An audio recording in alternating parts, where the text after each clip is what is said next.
Confusing him. He played for his father, Keith Diebler, and he graduated as the all-time leading scorer in high school, I think in the state of Ohio history, and he also was the leading scorer in the country. He averaged 41 points a game as a senior. That's pretty good. It's very good at basketball. But I don't see any teammates of his that went on, so if there's, I must have missed something. But I remember there was a story there, because I did their game when I was...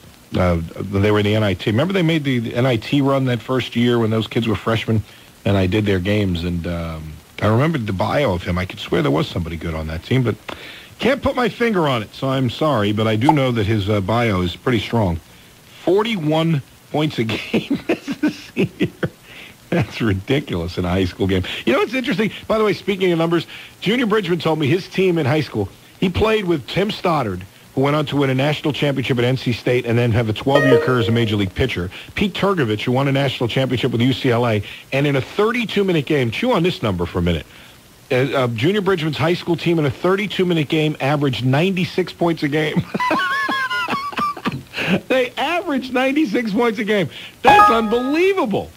I think absolutely incredible. I don't know that I've ever seen that before.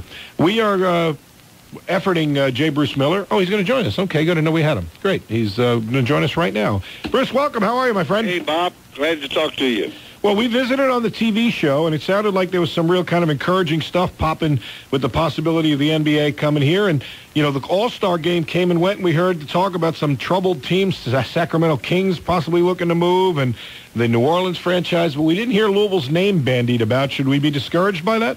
No, not really at all. I met with David Stern on the 10th of February, and we met for a couple hours, and on Valentine's Day, he got caught on ESPN, Bill Simmons or Bob Simmons' show out in L.A., and he's since he did not mention Louisville, and that was unfortunate. It kind of bugged me a little bit, and because I had told David when I was up there about these international investors, who they were, and who the contacts were, and the discussions were going to start, and he just didn't mention us.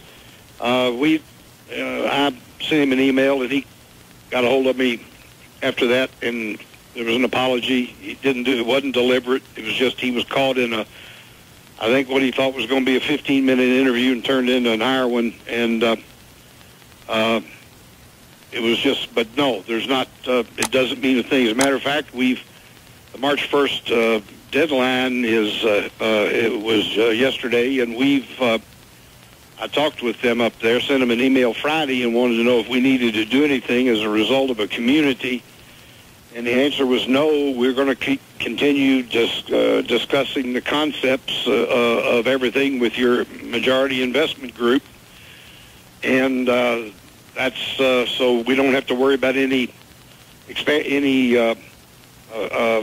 transfer deadline means that under the bylaws, if you want to transfer a franchise, you've got to make application by the 1st of March. Or if you want an expansion franchise, you've got to do that. And so I wanted to know if we needed to do something. The answer was no. Everything's fine. So their biggest thing, as you well know, is the collective bargaining agreement. And right now, our people are negotiating and talking. They have New York Council, and we'll see what happens. But I feel pretty good about it. These guys are pretty wealthy. Well, let me ask you this. Is it only if they would move a team here, or is there a possibility they would expand to the Louisville market? Well, I don't think David doesn't talk about that, but I'm not taking that off the table because these guys are strong enough to deal with that. I think that the big attention that the NBA is given at the moment, the thing that involves the future of the league, the integrity of the sport, the financial integrity of the sport, and all 30 franchises that exist presently is the collective bargaining agreement. And that's got to be dealt with.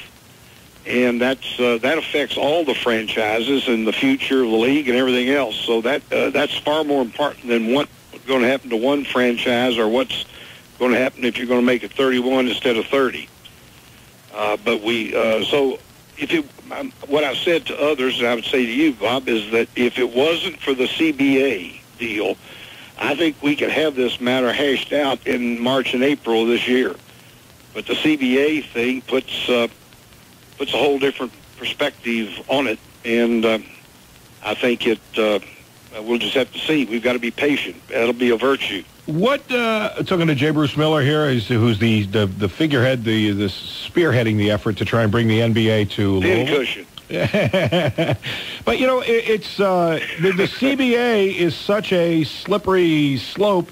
What is the timetable that they're hoping for to deal with this in the NBA? We're look at what's going on in the NFL, and that's a mess. Yes. Is the NBA going to get as messy? I really don't know. I think that there was some hope. I'm not speaking for David Stern or anything, but my talks about it all around with various people, there was some hope that football would, of course, that occurs tomorrow, and it was some hope that NBA players would have a wake-up call if the football players wound up being locked out, because our thing doesn't hit until the NBA thing doesn't hit until the 30th of June. Mm. And so there was, but boy, up to this point, the NFL is just, that just looks like it's not going, they're not getting anywhere.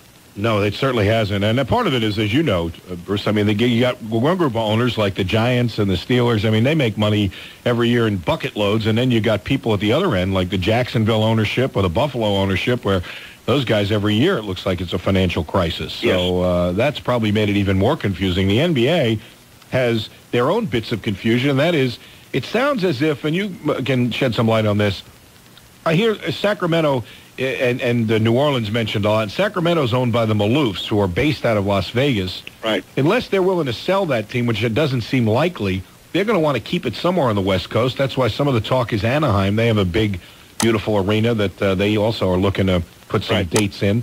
But, they would probably have to sell it. And David Stern now is frustrated because I guess the league has spent like $40 million trying to help Sacramento get a new arena, and they've got nowhere. And David Stern probably better than I. Once he gets to the point of no return, he gets angry. That's what happened in Seattle. So I don't think they're going back to Sacramento. I really don't. But well, that's the words he used on October 1st as they relate to Sacramento was that I washed my hands of it. Yeah.